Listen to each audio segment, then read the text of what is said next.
The CBS Radio Mystery Theater presents...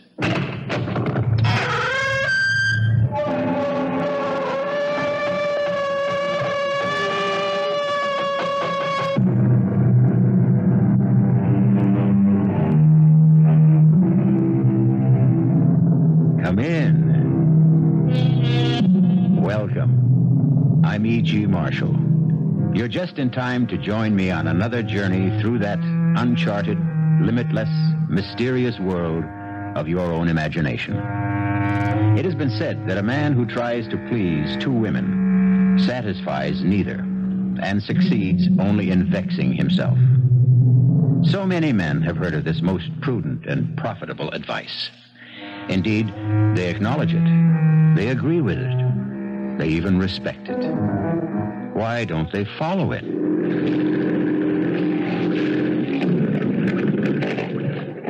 Why are we stopping here, Silas? Such a lovely night. The sea is so calm. There isn't a soul in sight for miles around. Oh, yes. It's as if we own the entire world, and we're all alone in it. Yes. You know, on a night like this, problems seem so far away. Oh, we have no problems. We don't. I do. Oh, what's your problem, darling? It's not what. It's who. Well, then, who is your problem? You are, my dear. Me? What kind of problem could I possibly be? A problem I must get rid of. Silas! Silas! What are you doing? No, Silas, I'll do anything you say. Please don't.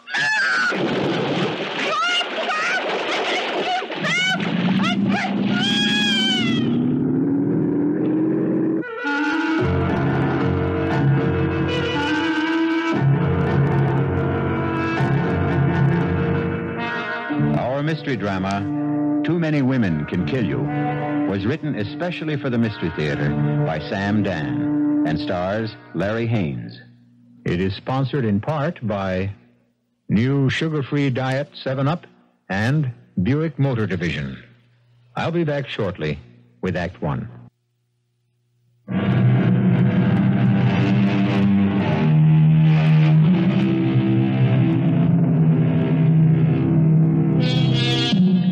It was Sigmund Freud, the master himself, who said, "The great question, which I have not been able to answer, despite my 30 years of research into the feminine soul, is, what does a woman want?" Well, such a question may have disturbed the immortal doctor, but not the man you are about to meet. His name is Silas Cunningham. And if you were to ask him, what does a woman want? Silas Cunningham would look at you in all sincerity and say, well, every woman I've ever met has always wanted me.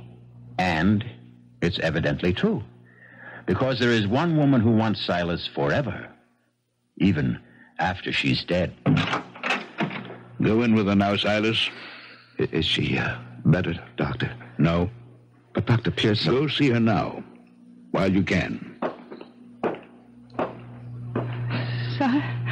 Silas? Is that you? Yes, darling. Oh, I want to tell you. Please, Julia, please, save your strength. I have nothing to save my strength for. Listen to me. I'll be here. Of course you'll be here. You'll get better. I'll be here after I'm dead. Darling, I I'll don't be even... in this room. In this room. Our room.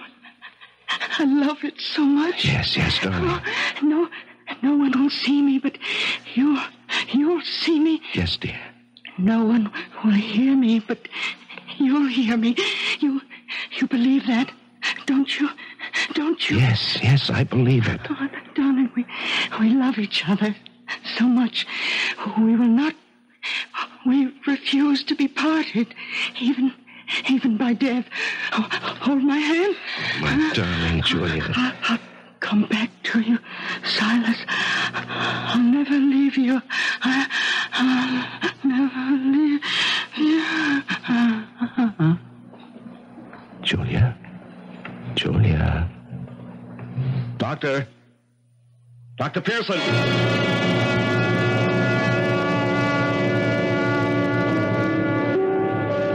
Hello, Marilyn. I was afraid Of what? I'd be stood Now, up. when did I ever break a date with you, darling? Why, you're late. I didn't take the early train to town. Why not? Well, I begin each day with a visit to Julia's grave. Really, Silas? Yes, I arrive each morning at 9 and sit an hour. And do what? Meditate. You're such a fraud. No, darling, how can you say that? I suppose everyone in the village knows about it. Oh, yes. The talk of the town seems to be how grief-stricken I am. You have absolutely no moral. But it's true, dear. I am grief-stricken. After the way she drove you crazy? Or was all that just talk? For my benefit? Oh, Julia was all right, in her way. She made very few demands of me. If it weren't for that occult nonsense she was all wrapped up in, I could have even been happy. Why is it so important for you to create this appearance of the bereaved and ravaged lover? Well, when very rich wives die young, certain nasty-minded, suspicious persons may begin to formulate all sorts of evil thoughts. I understand. And so for a year or so, there should be a show of decorum. I still have the apartment. But there's no reason why we shouldn't enjoy the estate. Boating, tennis, so much to do. Darling, I want you out there. Well, doesn't that go against... No, because you see, I decided to write a book. Book? Yes, and I'll need an editorial assistant. You're going to write a book? About what? About the occult, the supernatural, the very strong possibilities of communication with the dead. But you know as well as I do that that's all nonsense. Oh, please, dear. This book is to be dedicated to the memory of my beloved wife. Silence. Now, you have had considerable experience in the publishing field. You were Julia's very best friend. And besides, as far as outward appearances go, we shall be impeccably chaperoned. By whom? By the redoubtable Mrs. Watson herself. I shall ask her to stay on as housekeeper. Mrs. Watson. Madam Hatchet-Face. But, darling, she radiates respectability from every pore. When do I report for duty? Saturday. Call when you're ready. I'll have Hastings drive into town and pick you up. Well, here's to the book. And, to other things.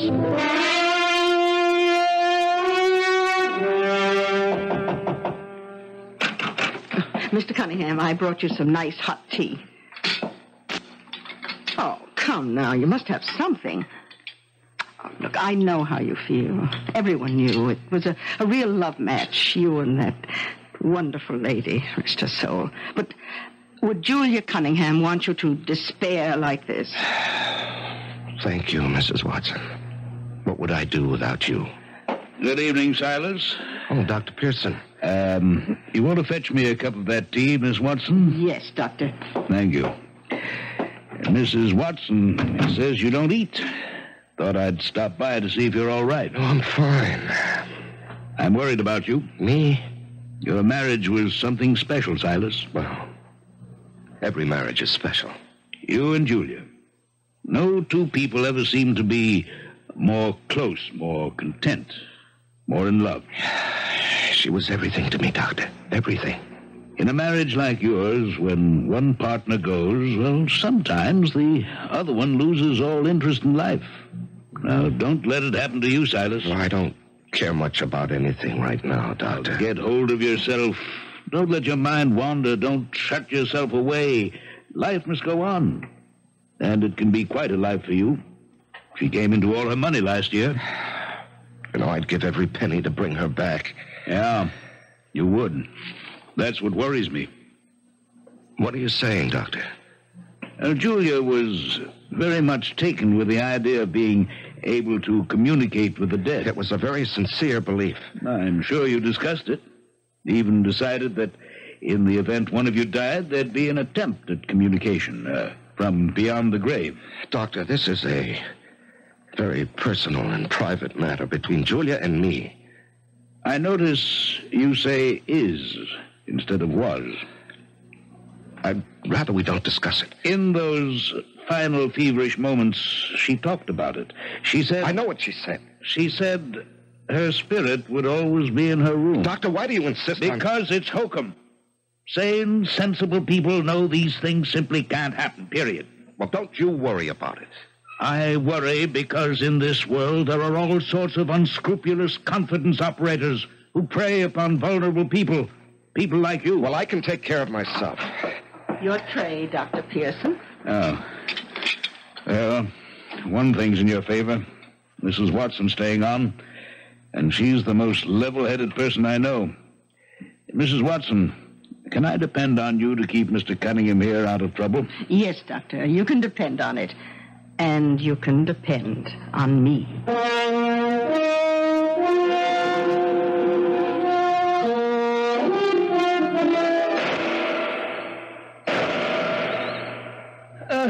Mr. Cunningham... Shh.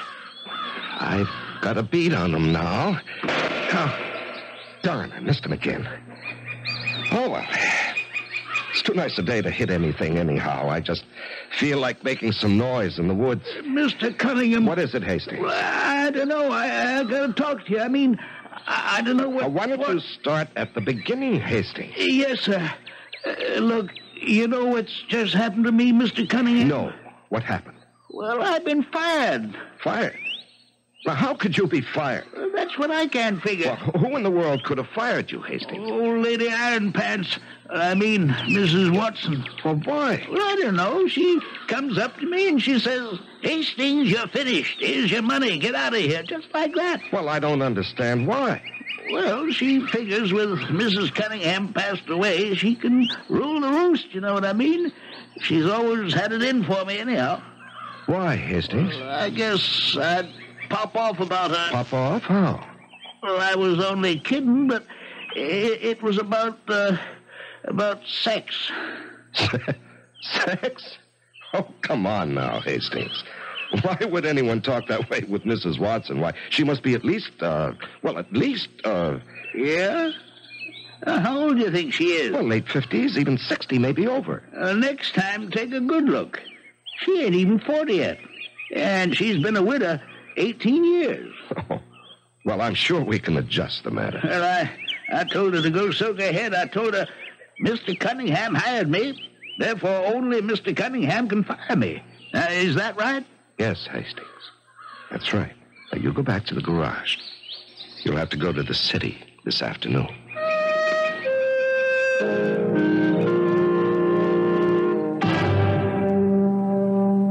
If I'm to perform my duties in a satisfactory manner, I must have the right to hire and fire Mr. Cunningham. Yes, of course, Mrs. Watson. It's just that Hastings has been with us for such a long time. I dismissed him for good cause. He's a thief. A thief? I found out. He's been getting together with some of the service places in town. We've been paying bills for repairs that were never made, for gasoline that we never bought. Oh? Are you sure? I'm positive. The sooner he's off the premises, the better for all concerned. Well, it's just that I would want him to drive into the city this afternoon. Oh, yes. Yes, I'm expecting a call from Mrs. Ralston. Marilyn Ralston, of course. She called while you were out shooting. Oh? Did she say what time she wants to be picked up? If we fire Hastings, I'll drive in myself. Well, that won't be necessary, Mr. Cunningham. What do you mean? She isn't coming out this afternoon. Oh, something the matter? Or any afternoon, for that matter. Well, why? Did she suddenly change her mind? No. But I told her that you had changed yours. What are you talking about, Mrs. Watson? I never told you I changed mine. It wasn't necessary for you to tell me, sir. I acted in your best interests. Mrs. Watson, I'm very capable of determining my best interests. And furthermore... Yes, Mr. Cunningham? What are you staring at? That bracelet. Yes, this bracelet. Well, how dare you, Mrs. Watson? That was my wife's bracelet. I know. Well, what right do you have she to wear... She told me I could have it. She whispered it to me. Well, that's a lie. The day she died. It isn't true. The day she died of, what did the good Dr. Pearson say? An infection? Nobody questioned dear Dr. Pearson's diagnosis. How fortunate he signed the death certificate without questioning it himself. You couldn't prove anything. Of course not. I couldn't prove anything, but... Now, if they were to exhume the body and perform certain tests... but they would never do it. Unless someone suggested it strongly.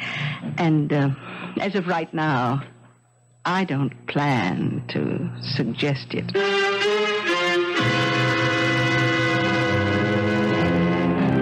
Well, there you are. You get what you consider to be the perfect setup for the perfect murder. You get rid of a woman who is a thorn in your side, only to discover you've just acquired one who could be a rope around your neck. The rope either gets tightened or loosened when I return shortly with Act 2.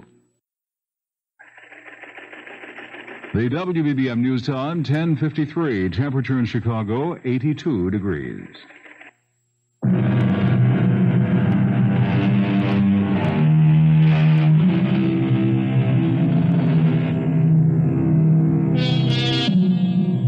On her deathbed, Julia Cunningham promised her husband Silas she would communicate with him from the other world. However, it now develops that Silas may have more trouble than he can handle in this world. It seems that Mrs. Watson, the faithful housekeeper, has discovered that Silas had actually hastened Julia's exit from what is sometimes described as this vale of tears. Mrs. Watson, what makes you think I would have something to fear from an autopsy? Isn't it obvious? Isn't what obvious? Oh, the situation we find ourselves in. Now, if you didn't fear an autopsy, this bracelet would be off my arm, you'd fire me on the spot, and I would be out on my ear. Now, I know. Just what do you know? I know I was right about the bottle of poison. What bottle of poison? Oh, come, sir. It was in your room. I made a few discreet inquiries. I learned from a doctor that small, steady doses could produce symptoms which might appear to indicate an intestinal infection, and it would be treated as such until suddenly the patient would die. Incidentally, that doctor was not Dr. Pearson. And, just how would I be implicated? Well, if I were to voice my suspicions strenuously enough, and if the coroner should find poison... Oh, I see. Isn't it your duty as a reputable citizen to, report this? Oh, yes, it is. Why haven't you done so? Well, I could set in motion a chain of events that could place you on a scaffold or in a prison for life. And I asked myself, now, what would be in all this for me? Well, the satisfaction that you had performed your duty as a responsible citizen of a democracy. Oh, I've been doing that all my life, and I have very little to show for it. And so I said to myself, Vera? I'll wager you didn't know my first name was Vera. Well, to be honest, I didn't even know you had a first name. That's true. To you, I've always been the invisible Mrs. Watson. And so, for the first time in my life, I did something different, unusual, unprecedented. And what was that? For once, I thought about me, my own welfare. You see, Mr. Cunningham, you had committed the perfect crime. Well, how? You seem to have detected it. Oh, the key element. Dr. Pearson. Old, fumbling, superannuated Dr. Pearson. Well, he's not all that incompetent. Oh, no. He's merely obsolete. And you counted on that. You counted on him accepting your wife's death as a purely natural event and getting a death certificate without an autopsy. Well, Mrs. Watson, now what? I assume you intend to blackmail me. Well, that's a harsh word. How much money do you want? Oh, I don't want any money. You don't want any money? No. Well, then what do you want? I want you. You want me? Yes. What does that mean? What do you think it means? I want to be Mrs. Silas Cunningham. Would you mind saying that again? I think you heard it. Yes, I heard it. I can't believe it. You know, people like you are completely unaware of people like me. As human beings, our mission in life is to serve, to be useful, to cater to all your creature concerns. But I have feelings. I have desires, emotions, yearnings. Well, I'm only 3 years older than you are. That's young enough. There's still time enough for me to enjoy a rich, exciting life. I've heard of shotgun weddings, but why turn you over to the police? I have a once-in-a-lifetime opportunity. Finally, Vera Watson, you too can become somebody. Nobody's maid, nobody's servant. Cross the line. You know, I wish I could say I admire you. Oh, well, we'll let a year go by, a decent interval, and then we'll announce our engagement. I can assure you, Mrs. Watson, you're hardly my type. Perhaps. But you're mine, and after a while, I'll become yours. You think so? Oh, you'll come to value me when you know me better. Oh, by the way... Yes? Unlike so many women in love, Mr. Cunningham, I'm not blind. For example, I see how you've been glancing at your shotgun. Oh, have I been doing that? Well, I wouldn't recommend anything hasty, sir. You see, I've written a letter to my sister. It's to be opened in the event of my death. Need I say more? No. I think you've said quite enough.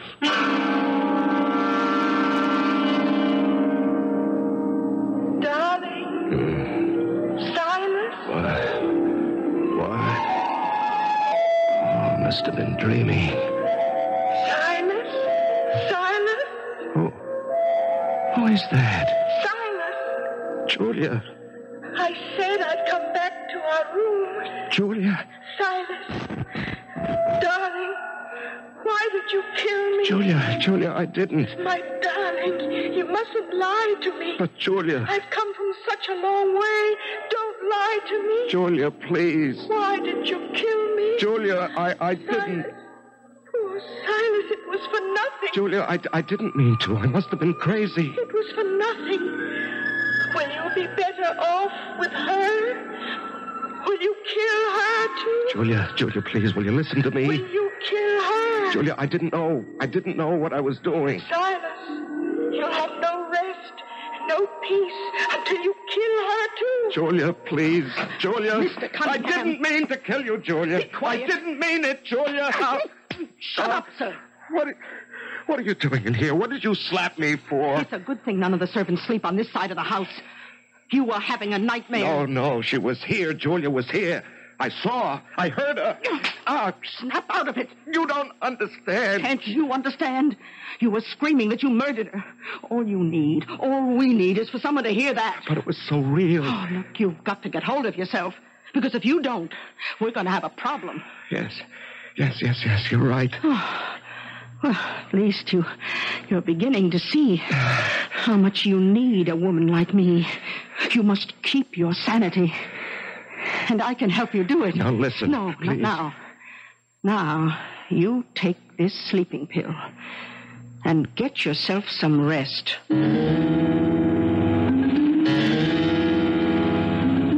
Doctor, I'm fine. I'm just fine. But you don't go anywhere. You don't do anything. Well, I don't care to. Silas, you've lost your color. You look thinner. You've got to develop an interest in life once again. I'll be all right. Silas, you're not getting all twisted up in that occult business, are you? You're not getting visits, I hope. Doctor, I loved my wife very much. And I still haven't recovered from the shock of having lost her. And I wish that everyone would let me alone. All right, Silas. I'll leave you some vitamins. Oh, Mr. Cunningham. Oh, good morning, Dr. Pearson. Good morning, Miss Watson. Our friend here looks a bit peaked. Hasn't been eating much, I bet. No, but I'm on my way to town to buy some things to tempt his appetite. I'll give you a lift. Oh, thank you. I just have to stop by the kitchen to leave some instructions. I'll see you outside in a couple of minutes. You know, Silas, something's different about that woman. Different? No. In what way? Well, for one thing, she looks much younger. For another, she's not too bad looking. I hadn't noticed. Something's come over her. Now, what do you suppose it could be? I haven't the faintest idea.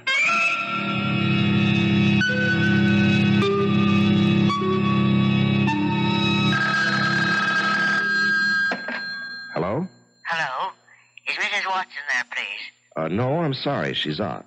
Oh. Well, will she be back soon?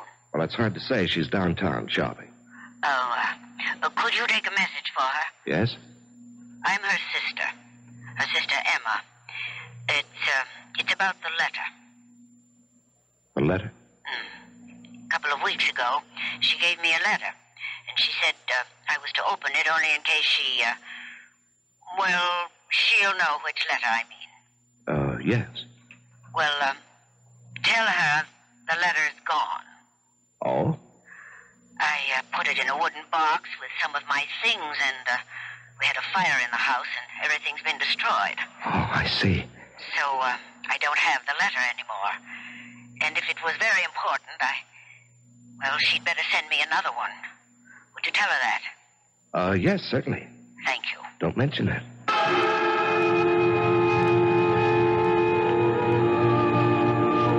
Good evening, Mrs. Watson. Oh, good evening, Mr. Cunningham. Is this how you spend your evenings, Mrs. Watson? Knitting? Knitting, reading, listening to music. Oh, I've often wondered what you did with your time. That's not true. I don't imagine you ever gave me a second thought. Well, for better or worse. Do you know what I like to do on a lovely night like this? No. Go out in a boat. Well, why don't you? Well, I never cared to go out alone. Are you asking me to go with you? Mm-hmm. Why? Well, it's part of my courtship, Mrs. Watson. You are a remarkable man, Mr. Cunningham. And you are a remarkable woman. You know, actually, you were right the other night. You're the woman I need. The woman who can hold me in balance. Vera. Vera? Yes, Vera. You know, I have the feeling that I'm falling in love with you, Vera. Mr. Cunningham. My name is Silas. Silas. Vera, I need you. I need your strength and your good sense. Well, we'll be very good for each other. You'll see. Oh, yes.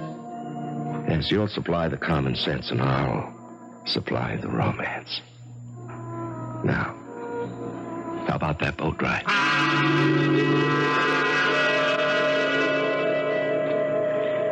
Oh, I'm very happy.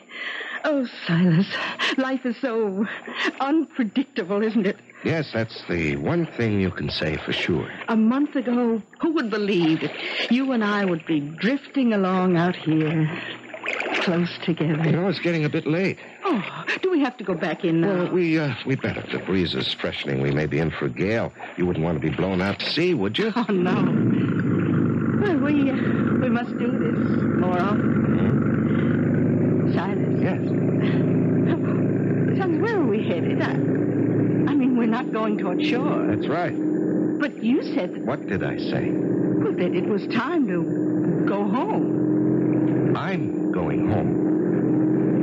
Silas... What am I saying? What I'm saying is there's no one within miles, and this should be far enough. Far enough for what? Well, you see, you took the boat out tonight all by yourself.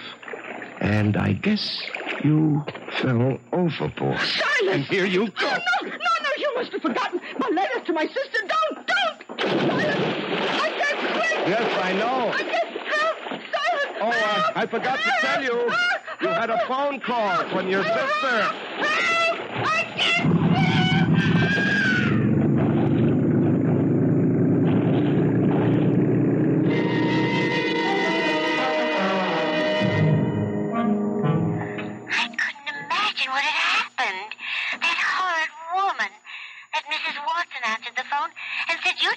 Marilyn, please. Speak gently of her. She's gone. You see, she had an accident last week. She went out in the boat. And she drowned. It was a terrible thing. But why did you instruct her to tell me to forget all about you? Darling, I can explain everything. Well, it'd better be a fantastic explanation. Still want to see me? Well, I shouldn't. But? How long will it take you to get here? Give me an hour. Hurry, darling. Sure thing. Well, What?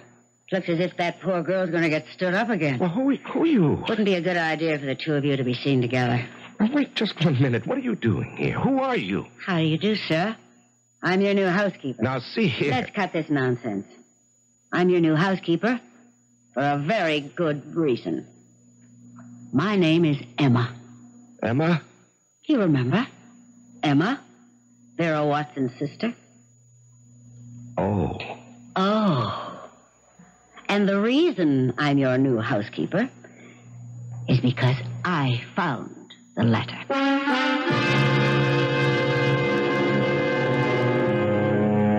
First, Julia cramped his style.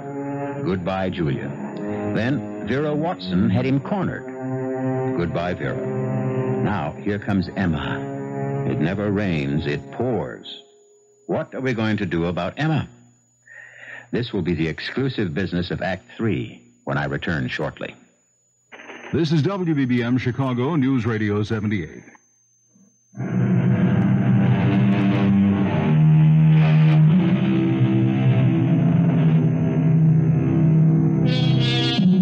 How does Silas Cunningham keep track of all his women? They all fall madly in love with him. They all want him. How does he manage them? Well, some of them have accidents. For example, his wife died of a stomachache. His housekeeper drowned. It seems she went out in the boat by herself and fell overboard. Or anyhow, that's what the sheriff thinks. Now, the latest woman who has entered his life is Emma. That's right. Emma. Yes, I spoke to you on the telephone. That's right. And I told you about the letter. Uh-huh. What are you doing here?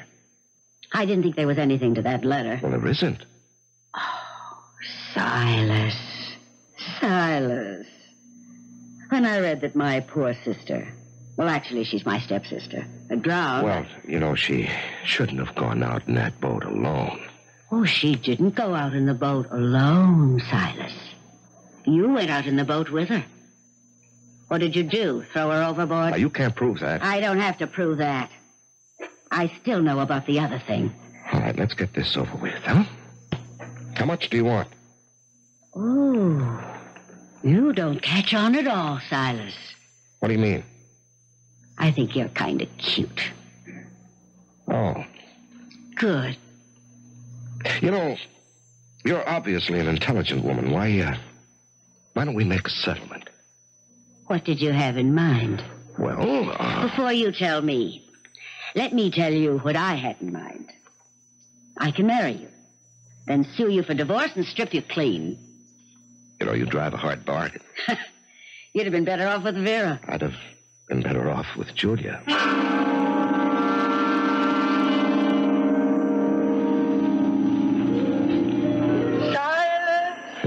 Yes.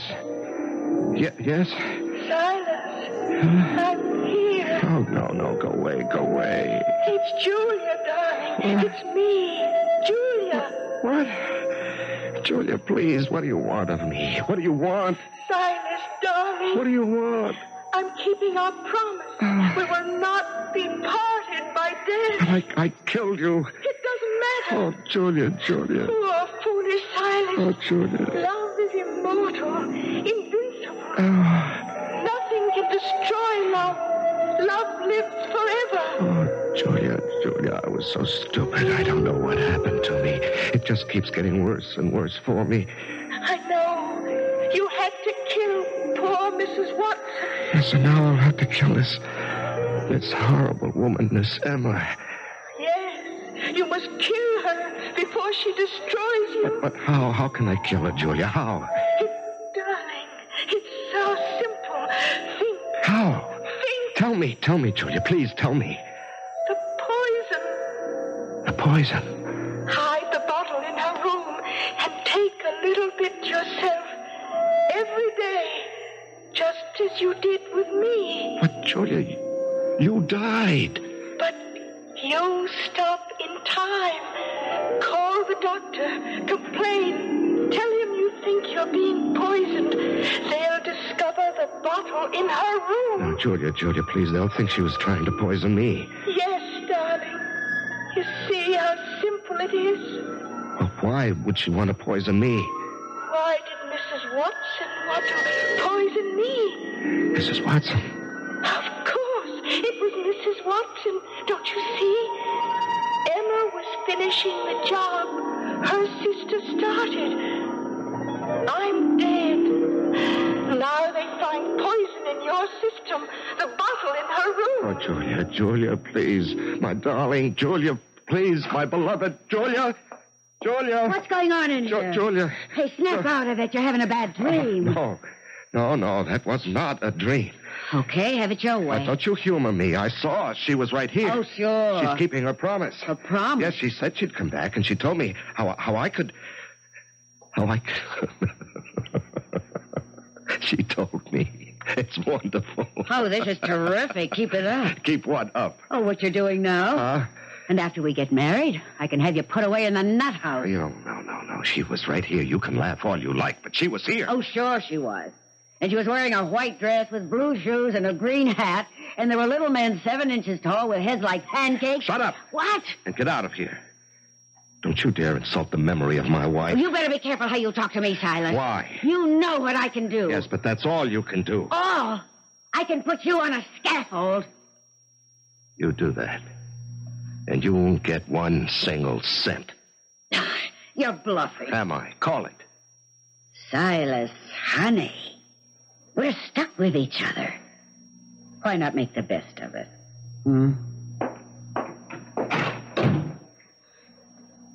We may be stuck, my dear, but not for long.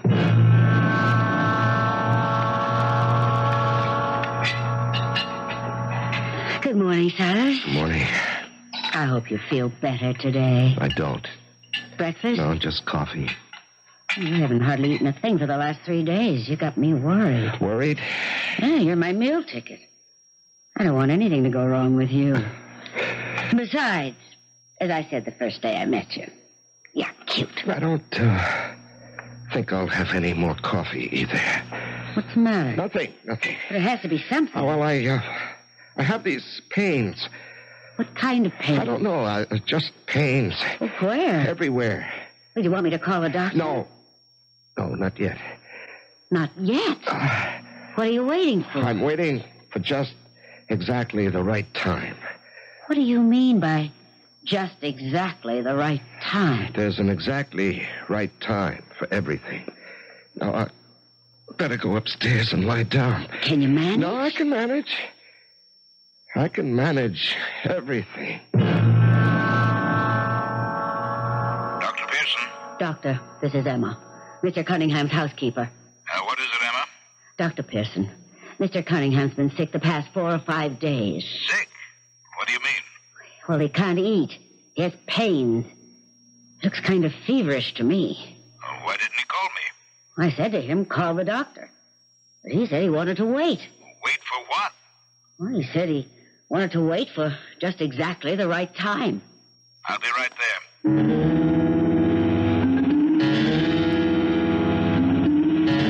Oh, Julia, why does it hurt so much now? This is only the 4th day I've been taking the poison. You needed 10. Oh, is it supposed to be this bad? Julia, please. Please come here and talk to me. I'm going to call Dr. Pearson now. I better not wait any longer. Oh, I better call. Maybe my system is different. I only took a little bit. Julia, please. Where are you? I'm here, Silas. Here. Is this how it was with you? Yes, darling. I can't stand it. Neither could I. That's why I let go. Let go? Yes, darling. Let go. I can't take it anymore. I know. Oh, don't keep fighting it. But I have to hold out until Pearson gets here. He can't save you, darling. No one, nothing can save you now. Oh, Julia. Oh, come with me, darling. Where? It won't hurt you anymore. Oh. Here. Hold my hand. Now, come. Sit up. I don't have the strength. You do. No. See? And now, Walk. Walk with me. Oh, Julia, I can't stand the pain. Oh, just a few more steps, darling. A few more steps. That's it. Silas, get away from that window, you fool! Now, let go, darling. You can let go. Oh, Julia! Julia!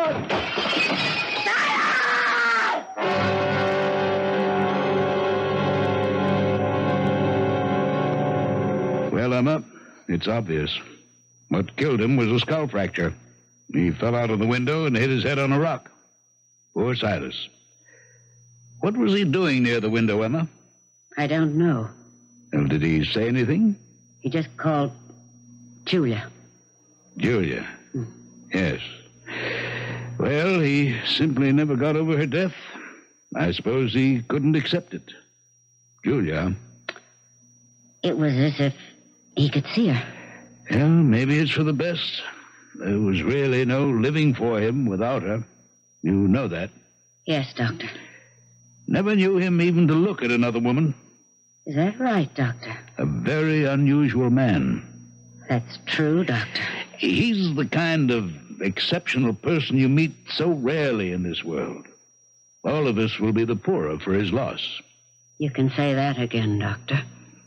All of us will be the poorer.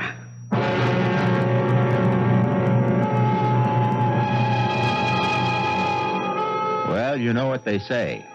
De mortuis nil nisi bonum, which means only speak nice things about the dead. And after all, Silas Cunningham paid the price. Ironic, isn't it? So many men envied him his fantastic good looks and his successful way with women. It shows you can have too much of a good thing, but you cannot have too much of Mystery Theater. I'll be back shortly.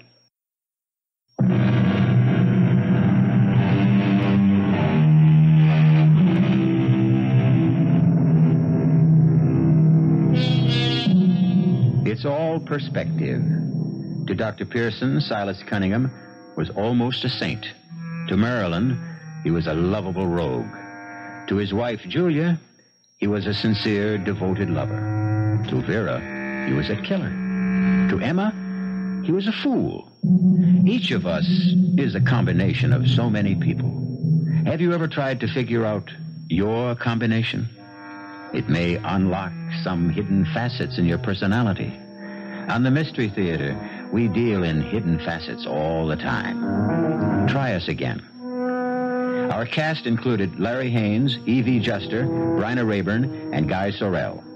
The entire production was under the direction of Hyman Brown. Now, a preview of our next tale. What happened? Steve, you're alive. Yeah, I guess so. How are you? Hey, you're bleeding. Huh? Oh, I just cut my head a little. It's nothing. I can't get up. I think I sprained my ankle. Maybe broken it. Here, give me a hand, Si. Some sort of jagged rock under my back. Could you move it or help me up? Yeah, let me see. Oh, it's just a rock. Let me get rid of it and then... Get rid of it? Or use it? What are you waiting for? I'm not waiting any longer. Well, then, for the love of...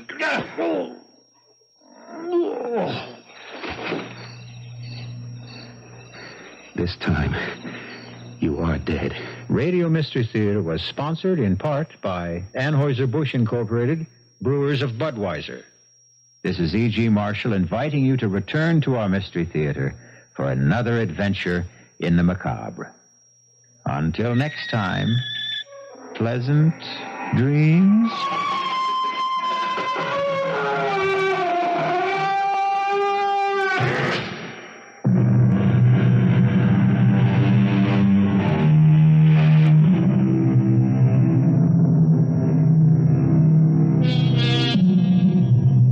CBS News is next on WBBM Chicago News Radio 78.